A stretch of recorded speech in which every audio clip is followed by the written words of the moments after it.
I'm Suburban Prepper, paratrooper flight medic, combat veteran, and family nurse practitioner. This knowledge was earned, and what I know could save your life. All three problems will get someone killed. Let me walk you through what belongs in an IFAK and why, from the perspective of a combat medic who has used every one of these items on real patients. Tourniquet. A genuine combat application tourniquet, the CAT Generation 7, or a soft tactical tourniquet wide. These are the two gold standard tourniquets in tactical medicine. Not the $5 Amazon knockoff. Not the Chinese clone with the plastic buckle that will shatter under tension. A real tourniquet from a real manufacturer. $30 to $40. Your life or the life of someone you love is worth more than $30. You need two in your kit, not one. 2. If the first tourniquet does not control hemorrhage, you need a second one applied above the first. If you have 2 wounded limbs, you need 2 tourniquets. 1 is not enough. 2 is the minimum.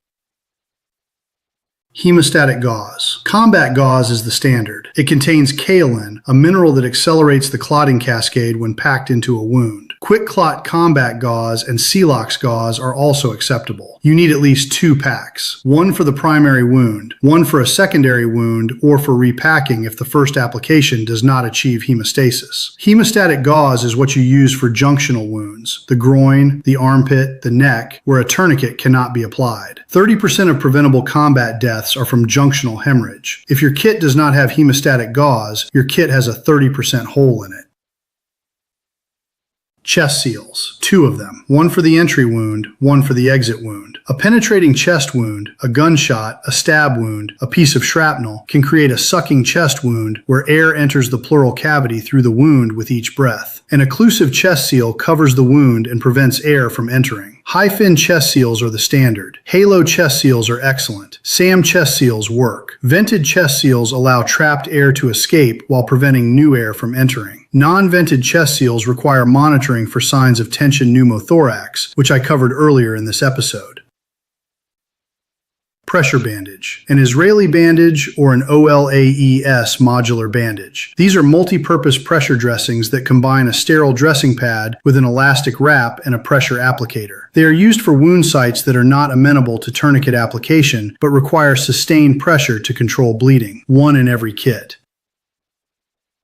Nasopharyngeal airway, an NPA. This is a soft rubber tube inserted through the nose into the nasopharynx to maintain an open airway in an unconscious patient. Size 28 French for most adults. Lubricate with water-based lubricant or the patient's own blood if nothing else is available. Insert with the bevel toward the septum. If you meet resistance, try the other nostril. An NPA is a basic airway adjunct that requires minimal training and can be the difference between a patient who maintains an airway and a patient who aspirates and dies. Medical shears. Trauma shears capable of cutting through clothing, seat belts, boots, and light materials. You cannot treat a wound you cannot see. You cannot see a wound through clothing. Cut the clothing away. Do not try to remove it normally. Cut it.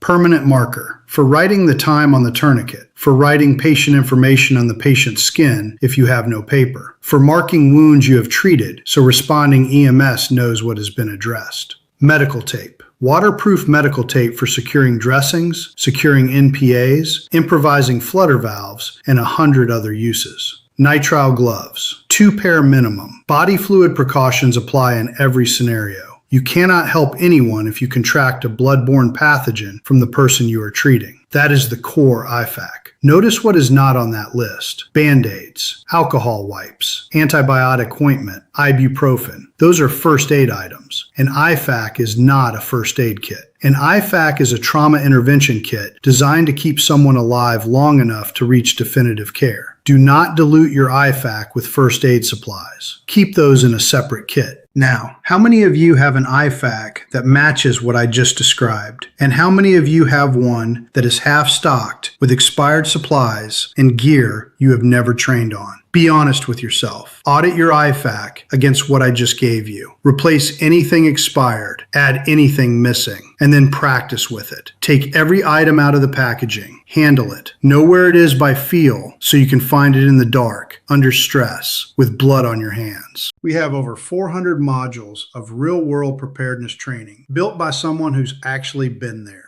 Start your training today at tpp.suburbanprepper.com. This is survival. This is resilience. This is preparedness.